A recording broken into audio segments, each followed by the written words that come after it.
Howdy, y'all. Welcome back to part 4 of Kentucky Route Zero. Conway gets back in the truck.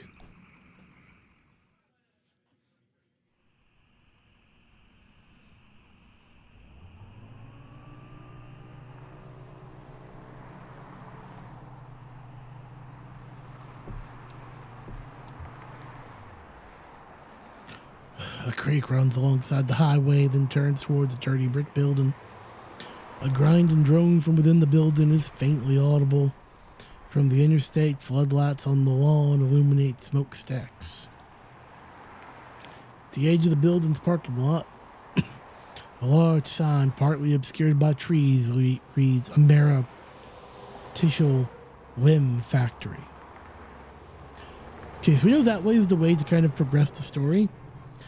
But, to quote the infamous Bard's Rascal Flat, life is a highway.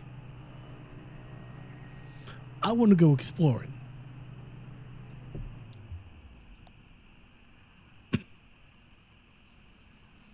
A sign in front of the building just reads, Museum. The lights are off, but the front door is open. Conway steps through the museum's doors. A few feet inside the museum's doors, the ambient sound of the highway drops sharply away. The room is cold, dark, and still.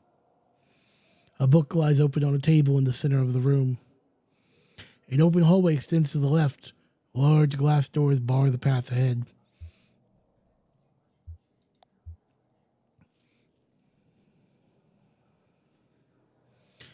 There's no title on the book's spine or cover.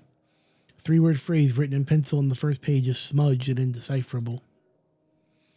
First page, someone has left an ink drawing of a horse. Several dozen blank pages later, at the end of the book, is an elaborate ink drawing of a one-legged man working an antique adding machine surrounded by whiskey bottles.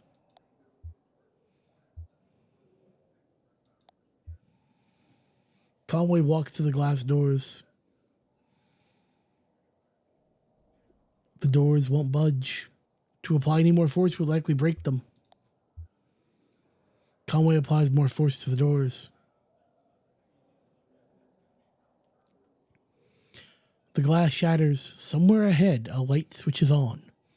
After a moment, it switches off. The room is dark again, and the floor is covered in broken glass.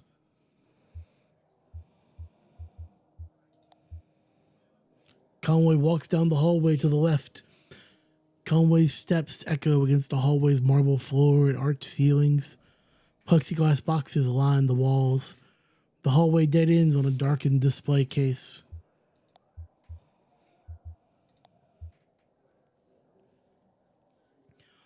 The first box, just a few feet into the hall, contains an assortment of bird wings. Some are missing feathers. One large, brightly colored wing almost glows in the moonlight. Its feathers are intact, but a piece of bone pokes awkwardly from the tip.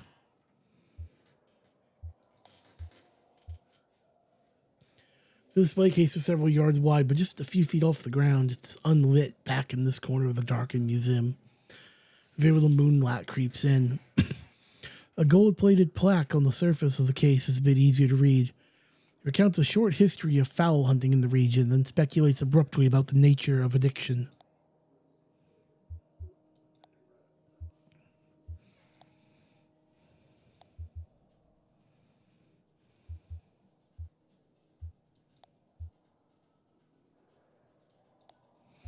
Okay, that's just back to where I was.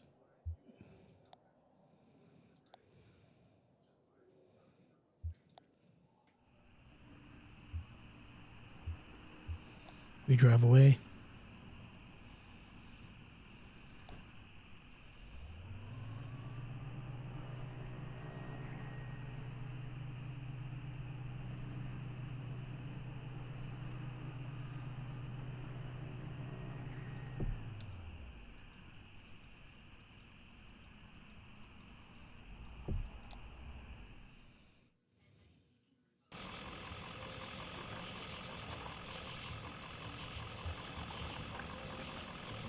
Two shirtless, shoeless men push a light aircraft along the highway.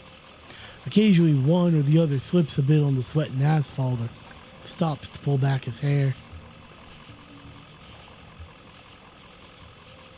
The rubber is almost worn away. Soon these men will be dragging this airplane.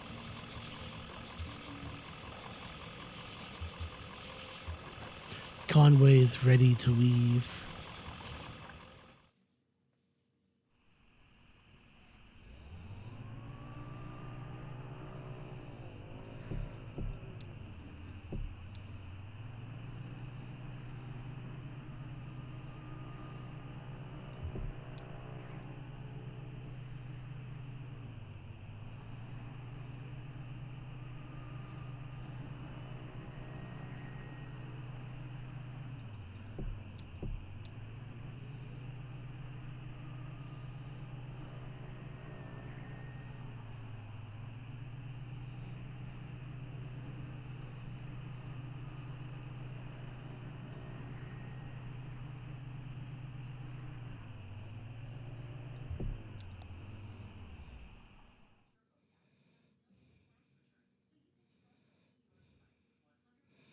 Act 1, Scene 3.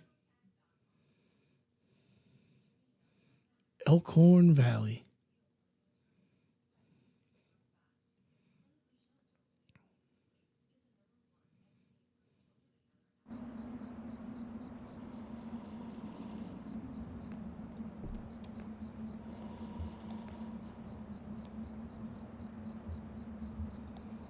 Take it easy, Blue.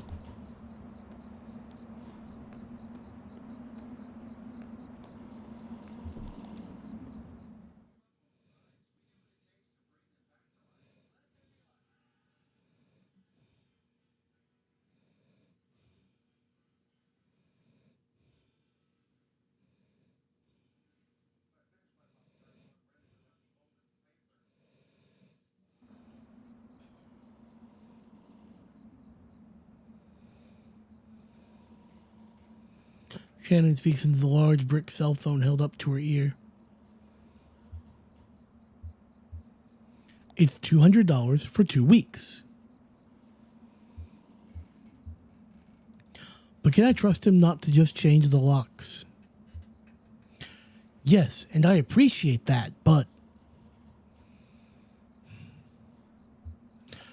Okay, I'll talk to you tomorrow.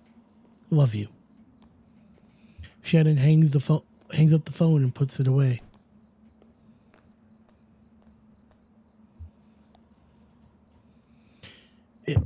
Excuse me, ma'am. I saw the light was on and I'm looking for the on-ramp to...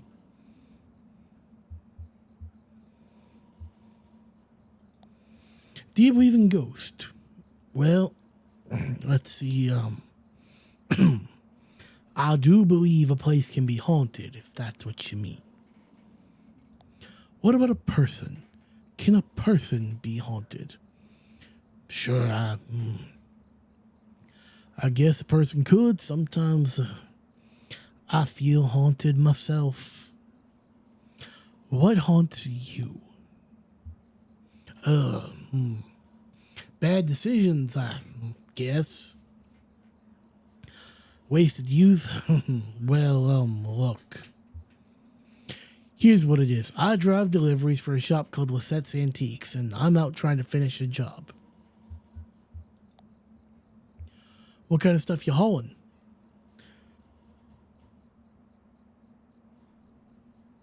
Antiques. Good stuff. Lissette's got a sharp eye for the little good it's done her lately. You know, it's just one recession after another.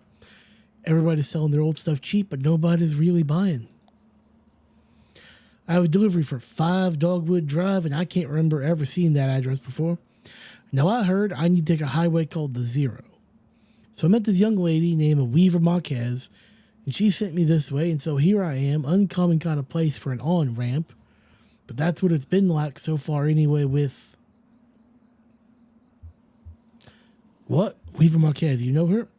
So you saw her tonight. I know Weaver. She's my cousin. I'm Shannon Marquez.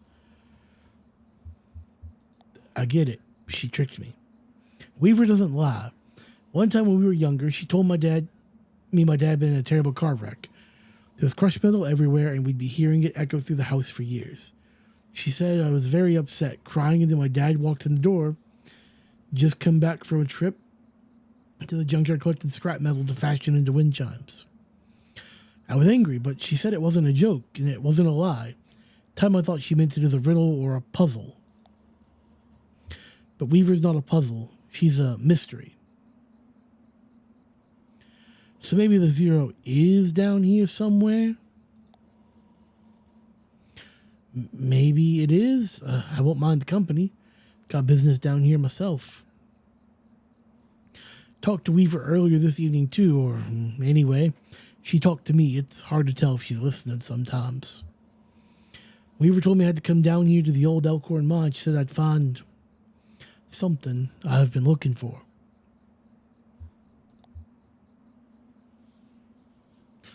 What are you looking for?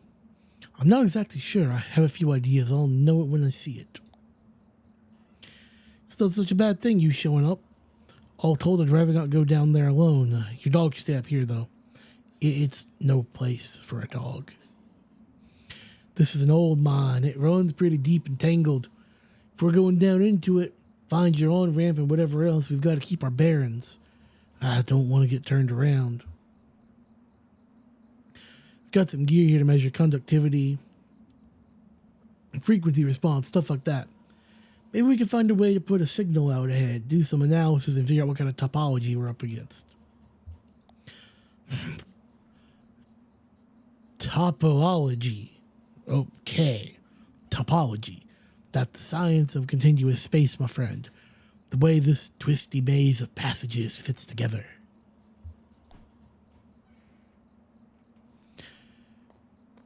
And there is where we will leave you with part 4.